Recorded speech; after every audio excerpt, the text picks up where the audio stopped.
Hello, everybody, and welcome to the latest edition of One-on-One with Ahmad Rashad. Now, today, I'll sit down with three men who all know a little something about the pressures of the point guard in the postseason.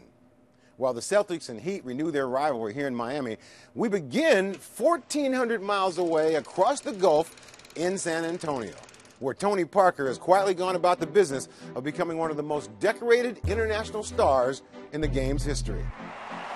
Tony Parker continues the sensational shooting.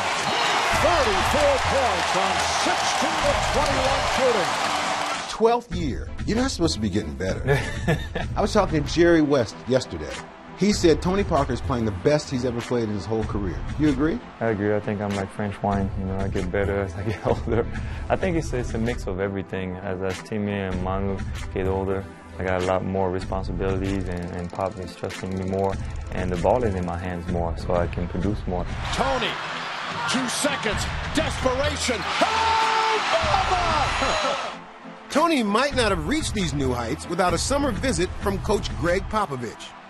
I read a thing where Pop says that he went and watched you play for Team France, and he saw you play with such commitment and such drive that his question was, why don't you play like that for us?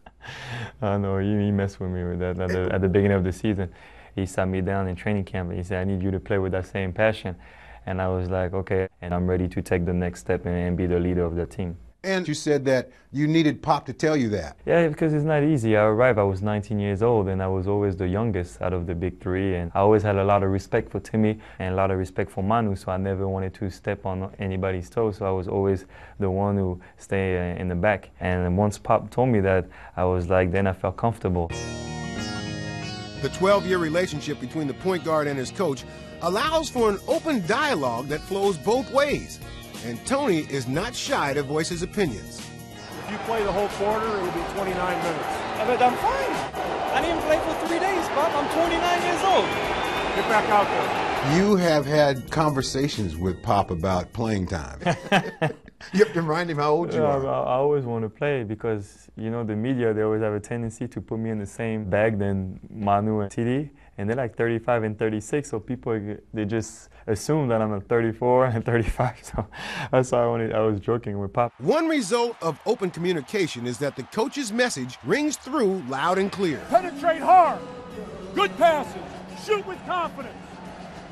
I want some nasty. For me, as long as in Pop's mind I'm doing a good job, that's all I care about, is Pop's opinion. Everybody else, I don't really care. I think I read somewhere where Pop said something about you have to be aware of who the people that you're playing and have the proper fear and respect. He always talks about that to make sure we don't get too satisfied. We just want to focus on the task, focus on the team we're playing. Every game is different, every series is different.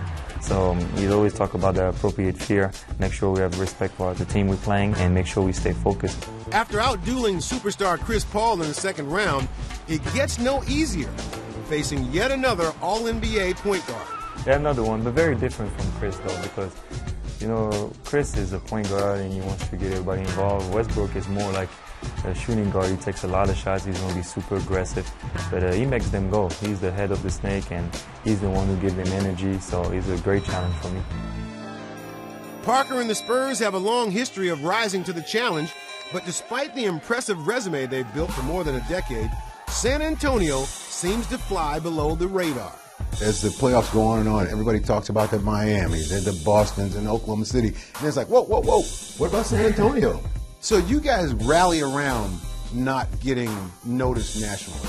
Oh, definitely. I think it helps us. I think we like it, and Pop loves it. Play with a chip on your shoulder? Yeah, he loves when we like that because it gives us fuel, you know. It's always hard when you just win it and you defend a championship. It's always hard to stay motivated, but we didn't win it for like 5 years, and we just lost in the first round, so a lot of people doubted us, and I think that's why we play our best. For you and the Spurs, it's championship or bust. Yeah, it's always been like that. It's always our goal. Our goal is always to win a championship, and our last one was in '07, so it's been a long time, so it'd be nice to get another one. A three-time champion, Tony was the first European to be named the most valuable player of the NBA Finals, averaging more than 24 points a game as the Spurs swept LeBron James and the Cleveland Cavaliers back in 2007. To advance to the finals for a fourth time in his career, Tony will have to go through two-time All-Star Russell Westbrook.